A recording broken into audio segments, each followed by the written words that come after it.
জন্য তাড়াহুড়া করে যাইতেছি। জি হ্যাঁ, ক্যামেরা চল। চলেন ভাইজারটা লাগাই। ভাইজার লাগানোটা অবশ্য খুব বেশি প্যারার না, এটা অনেক সহজ।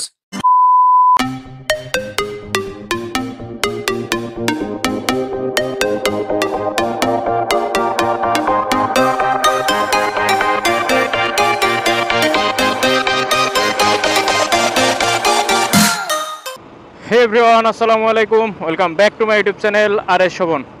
তো আজকে যাচ্ছি একটা পার্সেল নিয়ে আসতে, আর সেটা হচ্ছে আমার এমটি হেলমেটের যে ভাইজার লক, সেই ভাইজার লকটা অর্ডার দিয়েছিলাম রাইডার্স ডিএনএতে, তো সেটা চলে আসছে।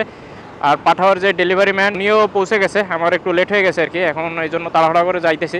আর দেখেন, এই যে 7,000 টাকা দিয়ে একটা নতুন হেলমেট কিনে এখন ভাইজার ছাড়া এভাবে রাইড করতেছি, এটা কি মানা যায়? তো এখন চলেন আগে পার্সেলটা রিসিভ করি, তারপর বাকি কথা হচ্ছে।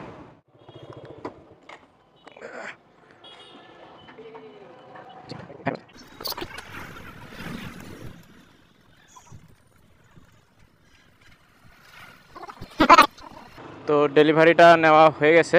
খুবই ছোট্ট একটা জিনিস, এটার দাম ছিল 750 টাকা, আর ডেলিভারি চার্জ নিছে 110 টাকা। 110 টাকা ডেলিভারি চার্জ, সাথে হোম ডেলিভারির ব্যবস্থা। খুব একটা খারাপ না, ডিলটা ভালোই। ওনাকে ফোনে যদি আমি বলতাম আমার বাসার লোকেশনে আসতে, তাহলে কিন্তু উনি তাই চলে আসতেন। কিন্তু আমি ভাবলাম যে আমার কাছে যেহেতু বাইক আছে, ওনাকে খালি খালি প্যারা দিয়ে লাভ নেই। ওনার সুবিধা মতো একটা জায়গায় ওনাকে দাঁড়াতে বলছিলাম, আর এখন এই যে গিয়ে লকটা নিয়ে আসলাম। তো এখন সরাসরি বাসায় চলে যাব, তারপর পার্সেলটা আনবক্সিং করব এবং চেষ্টা করে দেখব আমি নিজে নিজে লকটা লাগাইতে পারি কিনা। আমি ইউটিউবে সার্চ দিয়েছিলাম যে হেলমেটের এই এমটি হেলমেটের লক কিভাবে চেঞ্জ করে, তো সে বিষয়ে কোনো ভিডিও আসলে আমি পাইনি। তো এখন দেখি বাসায় গিয়ে নিজে নিজে একটু ট্রাই করে দেখি, যদি হয় তাহলে তো আলহামদুলিল্লাহ খুবই ভালো, আর না হলে তো অনেক মুসিবত হয়ে যাবে আর কি।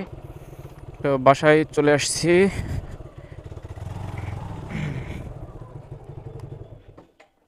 তো এই হচ্ছে আমার পার্সেল, এটা আসছে রাইডার্স ডিএনএ থেকে। তো এখন চলেন পার্সেলটা আনবক্সিং করি।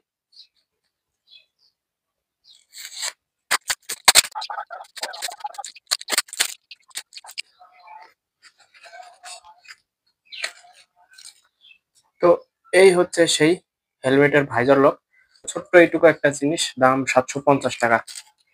হেলমেটের যে কোনো অ্যাক্সেসরিজ আসলে খুবই এক্সপেন্সিভ। ভাইজার কিনতে গেলে একটা ভাইজার 1500-2000 টাকার নিচে হয় না। তো চলেন এখন চেষ্টা করে দেখি এই লকটা আমি নিজে নিজে লাগাইতে পারি কিনা।